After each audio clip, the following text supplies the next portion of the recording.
أعوذ بالله من الشيطان الرجيم. بسم الله الرحمن الرحيم. الرحمن علم القرآن خلق الإنسان علمه البيان. الشمس والقمر بحسبان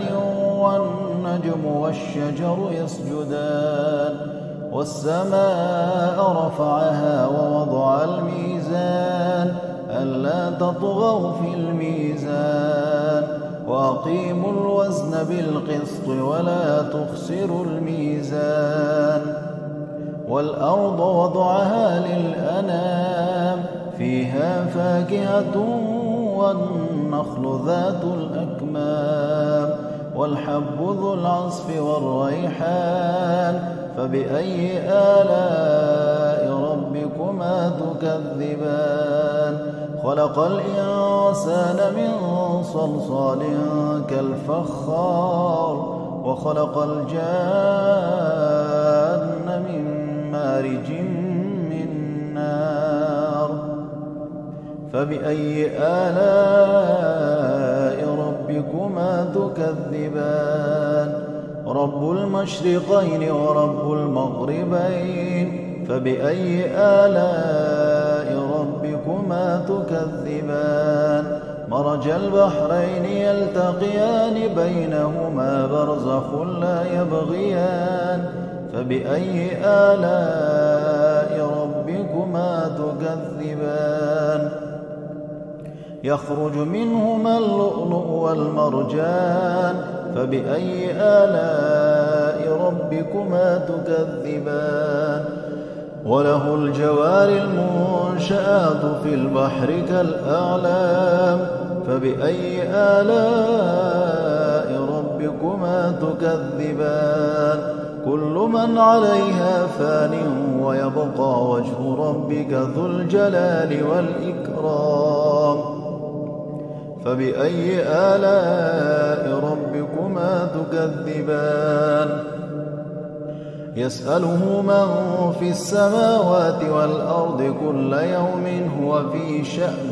فبأي آلاء ربكما تكذبان سنفرغ لكم أيها الثقلان فبأي آلاء ربكما تكذبان يا معشر الجن والإنس إن استطعتم أن تنفذوا من أقطار السماوات والأرض فانفذوا لا تنفذون إلا بسلطان فبأي آلاء ربكما تكذبان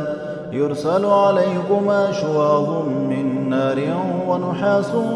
فلا تنتصران فبأي آلاء ربكما تكذبان فإذا انشقت السماء فكانت وردة كالدهان فبأي آلاء ربكما تكذبان فيومئذ لا يسأل عن ذنبه إنس ولا جان فبأي آلاء ربكما تكذبان يعرف المجرمون بسيماهم فيؤخذ بالنواصي والأقدام فبأي آلاء ربكما تكذبان هذه جهنم التي يكذب بها المجرمون يطوفون بينها وبين حميم آن فبأي آلاء ربكما تكذبان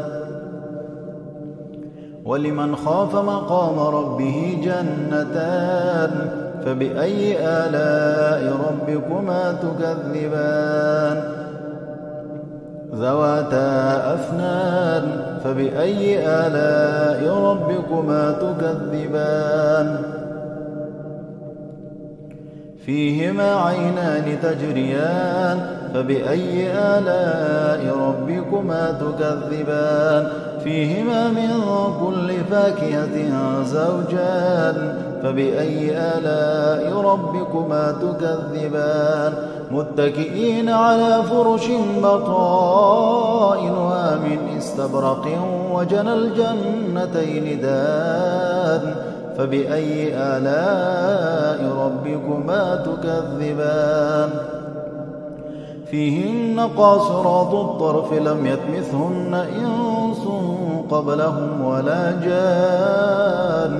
فبأي آلاء ربكما تكذبان كأنهن الياقوت والمرجان فبأي آلاء ربكما تكذبان هل جزاء الإحسان إلا الإحسان فبأي آلاء ربكما تكذبان